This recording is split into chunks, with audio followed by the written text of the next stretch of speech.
4 Americans are dead, and the scariest part is that we still don't have a straight, stable answer to what the plan is, or what winning even means anymore. U.S. Central Command says that as of 7:30 a.m. Eastern T on March 2nd, 4 U.S. service members have been killed in action, including a 4th who later died after being seriously wounded during Iran's initial attacks. And while families are dealing with that reality, the messaging coming out of Washington is moving like a slot machine. Pull the lever, see what you get.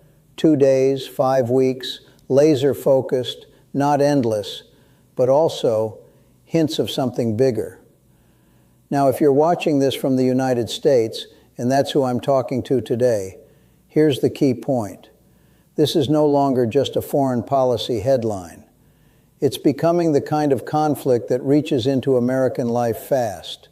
Budgets, elections, energy prices, public trust, and the one thing that always changes the national mood overnight: more casualty notifications. So let's walk through what we know, what it signals, and the one question nobody in power can dodge forever.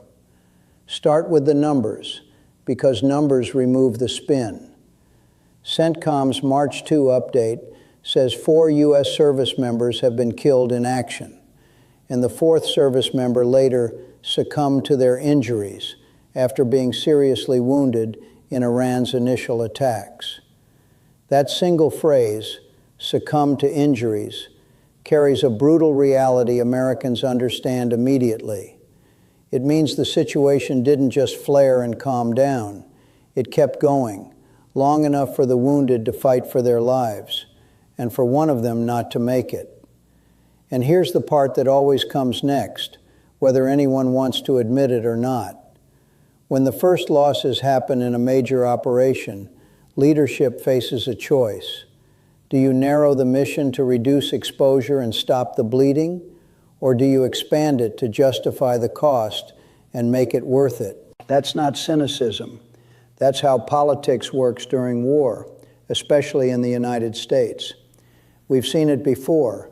Conflict sold as short and contained, then stretched by 1,000 temporary decisions. And the public usually doesn't feel the shift until it's already happened. Which brings us to the phrase that changes everything for Americans: boots on the ground. In the U.S., those 4 words aren't just a tactical choice. They're a cultural trigger. Because for a lot of families, boots on the ground doesn't mean strategy. It means deployments. It means kids missing birthdays. It means marriages under strain. It means the quiet fear every time a phone rings at the wrong hour. And politically, it means something else. The moment a war stops being over there and becomes a permanent argument in Congress, on cable news, and at kitchen tables in every state. This is why even mixed signals about ground involvement matter. Not because Americans are weak, because Americans know what ground wars cost. And if you think the consequences are only emotional, let's talk about the moment this conflict touched something very American: the economy. Reuters reported that a U.S.-flagged products tanker, the Stena Imperative, was hit by 2 unidentified projectiles while docked in the port of Bahrain early Monday, causing a fire that was later extinguished, according to maritime security sources. Read that again. U.S.-flagged ship, hit, fire on board. You don't need to be a military analyst to understand what that does to a country like ours. When a U.S.-flagged commercial vessel is targeted, that's not just regional instability. That's a direct escalation into the lanes that move fuel, goods, and global trade. That's the kind of event that can ripple into shipping costs, insurance, and market anxiety fast. Because the question becomes, is this now a wider campaign against U.S.-linked assets, not just U.S. forces? And once that question is in the air, it's hard to put it back in the box. Now here's where a lot of Americans start feeling something even stronger than fear: confusion. because at the exact moment the public needs clarity, the messaging feels like it's designed to avoid clarity. On March 1st, Defense Secretary Pete Hegseth and Joint Chiefs Chairman Dan Kane spoke publicly about Operation Epic Fury, with Hegseth describing the mission as laser-focused.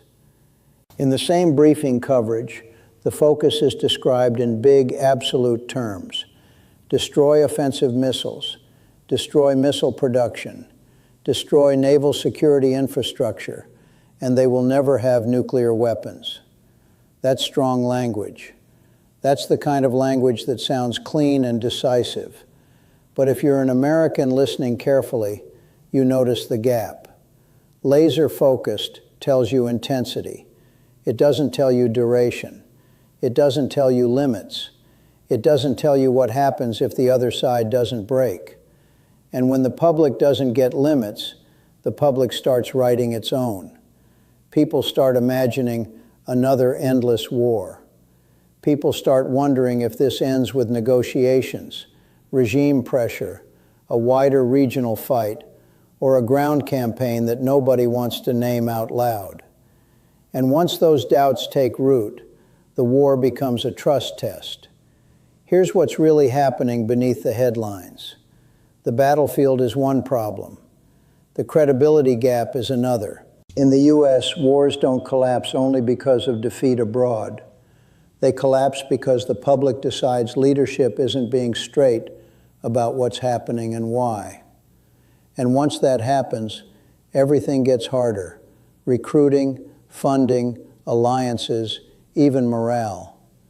Which brings us to the phrase that should make every American sit up, regardless of party. Major combat operations.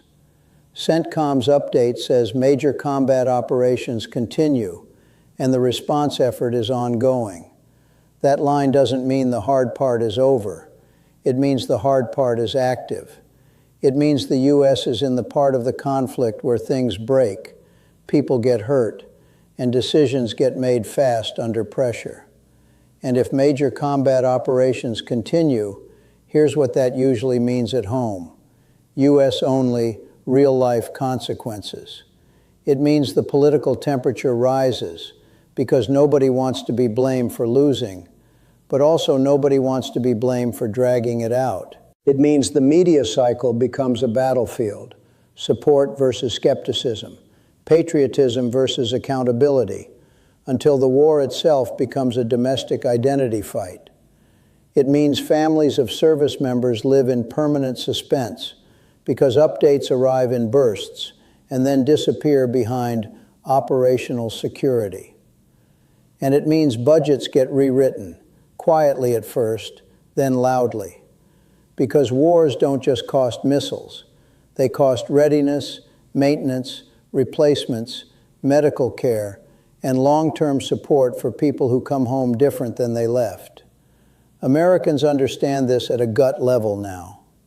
Now, I'm not here to make predictions as if anyone has a crystal ball, but I am here to map out the escalation ladder, because once you see the ladder, you recognize when leaders are stepping up rungs. Based on what's being said publicly about the operation and what's happening around U.S.-linked assets, there are three broad paths from here. Scenario 1. Contained strikes with a defined ceiling. The U.S. continues intense operations for a short window. Leadership declares objectives achieved, and the situation shifts into deterrence and defense. Bases hardened, ships protected, a tense standoff. That's the cleanest storyline, and it's the one leaders typically want. Scenario 2, widening exchange, still mostly air-sea. Retaliation continues, shipping incidents multiply, and more countries get pulled into decisions about basing, overflight, and support. The U.S. spends more time defending assets and responding to attacks than executing a neat plan. The war becomes a system of reactions.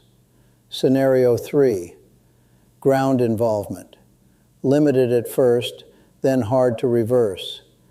It starts with advisors, rescue, security, temporary presence.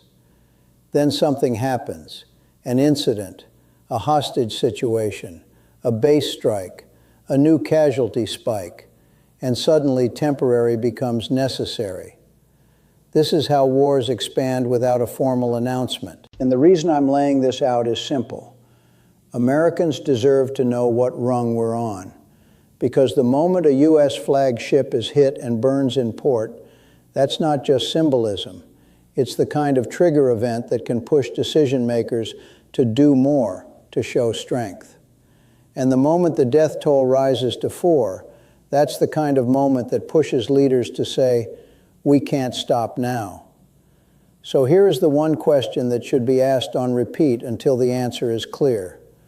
What is the end state? Not a slogan, not laser focused, not we're hitting them. An end state. What exact condition needs to exist for the U.S. to stop striking, stop escalating, and start pulling back? Because if the end state is vague, this doesn't end when it's won. It ends when the country is tired, angry, divided, and unsure what it paid for. And that's the final